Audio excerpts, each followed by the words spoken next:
How long does it actually take to lose weight? And how can this be done sustainably for the long term? These are all the topics that we'll discuss today in this video.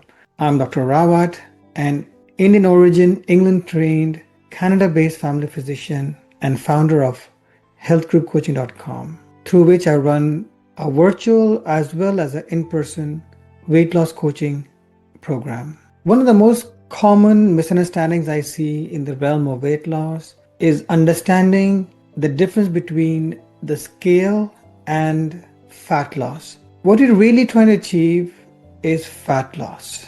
And in my clients, I'm also often trying to achieve a body weight composition, so losing belly fat and gaining muscle. However, what clients are often focused on is simply the scale. Trouble is, the scale can be influenced by various things.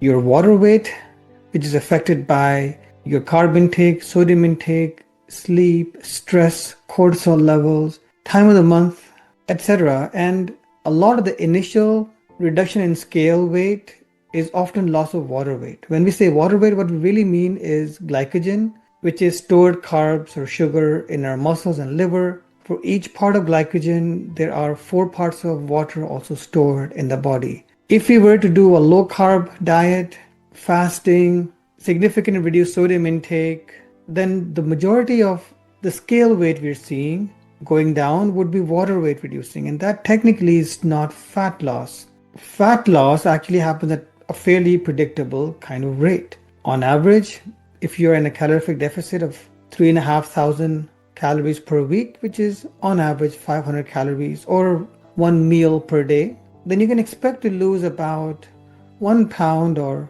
half a kilogram of weight per week. That's actual fat loss. Simply through reducing carbs, reducing salt, and fasting, a person could lose up to 6 kilograms or 12 pounds of water weight in a month in the most extreme cases, but not actually lose any fat if they were not in a calorific deficit.